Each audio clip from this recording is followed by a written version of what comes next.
but I don't think he's getting the Conn Smythe. I mean, I understand why my buddy said that, but I'm not sure that if a goalie plays half your playoff games, or actually it'll even be less, he'll get more than half your playoff wins potentially. But if he plays only half your games, I don't know that you can do that. But I thought it was an interesting question.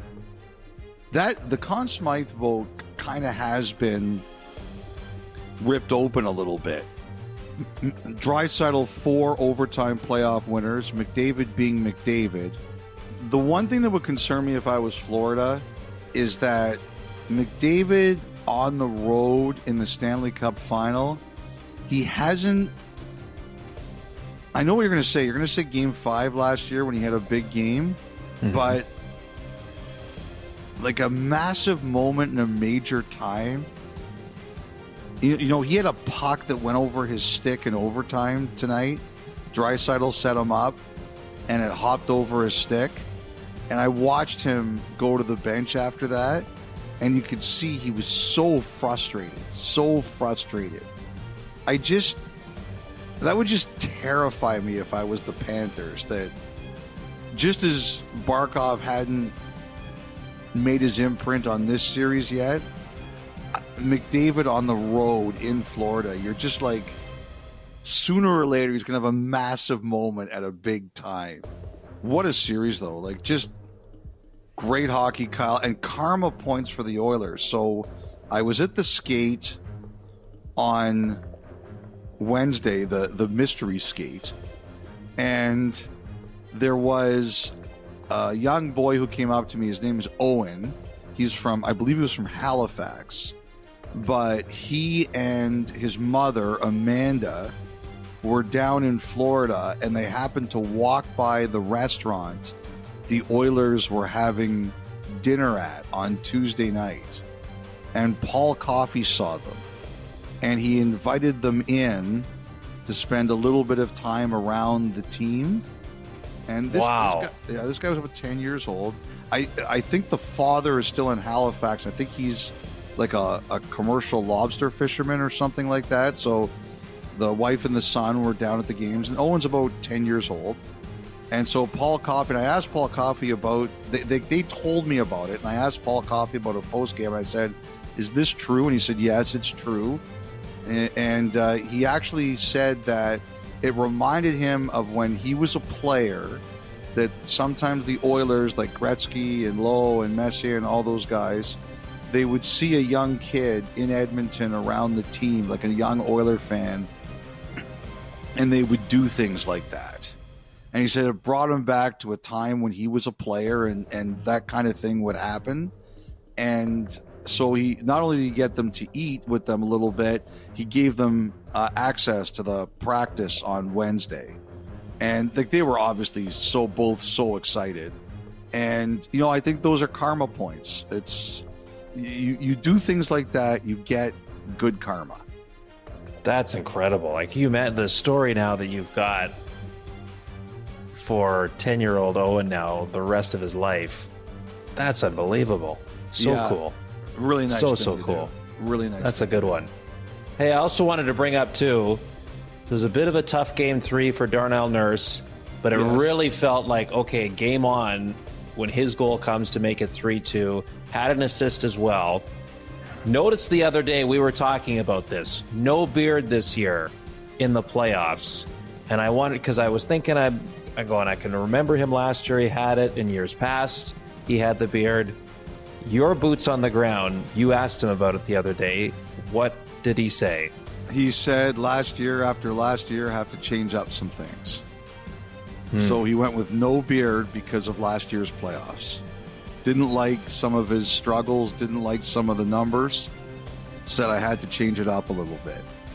I was like, Kyle, you're on the ball here. You notice stuff. How come you're not here? We could use you. No. Well, that's what you're there for. That's right. I have to work now because you're not here. Like, I actually have to do things. No, you were bang on. Nurse said he had to change it up because he didn't like the way last year's playoffs finished. So the other thing too about his goal, Kyle, was it was like one of those goals that like Patrick Kane Or remember Riley Smith, the one game that Vegas beat Edmonton? They were the only guys in the building who knew it was in. Like, I didn't see it go in initially, but everybody continued to play, and it was a couple seconds until the goal light went on. Like, he went to go celebrate with whoever else was playing the point, who passed it to him, and nobody else realized it was in, except probably Bobrovsky. That was one of those goal scorer goals. Wow. Now, did you know the Nugent-Hopkins goal was in? Because that was like bang, bang, in and out too. Yes, I saw that one. I'm glad you mentioned him. He is far from 100%, I think. And I thought he played one of the best games I've ever seen him play. Yeah. It was interesting how Kevin pointed out that he didn't like that Nugent-Hopkins took the face-off on that 5-on-3 goal they gave up, because he hasn't been taking many face-offs. Like, he's clearly got some hand, wrist thing, and he keeps it pretty guarded. Like, you know, he walked into the building the other night, his hand was in his pocket. There's obviously something there. I thought that was a really good point by Kevin, but I thought Nugent-Hopkins was fantastic. I thought he had a great game. I thought there were a lot of players in that game, particularly for the Oilers, who were great. It was a great hockey game. I mean, there's just fantastic hockey, and I think both of these teams are too smart, too mature to let what happened tonight allow them to take their eyes off the prize. Too mature and too smart. Nugent-Hopkins, nearly 24 minutes. No face-offs in Game 3. Did take 2 in Game 4. And the Florida Panthers, Elliot, I mean, up until this series, they were unbeatable when having a lead after any period in the playoffs. You knew that wasn't going to last forever. But the not fact like that the this. Oilers have done it twice to them, and in particular how it happened on Thursday, it is really hard to fathom. Incredible drama. Unbelievable drama. We'll see what they do. Like, with Stetcher only playing 4 minutes, do they go back to Klingberg? Yeah. That'll be one. You know, Evander Kane got benched. He took his penalty at 10:38 of the first. And after he got out of the box, he didn't take another shift until 11 seconds were remaining. And he kind of got demoted a little bit. You know, we'll see what that means. Kane has had an excellent playoffs. He's hit a bit of a wall here. We'll see what that means for game number 5. Just can't wait. Long flight across the continent, but cannot wait for Saturday night. That's going to be a big hockey night in Canada, big hockey night in North America, big hockey night for hockey fans around the world. Kyle, big game.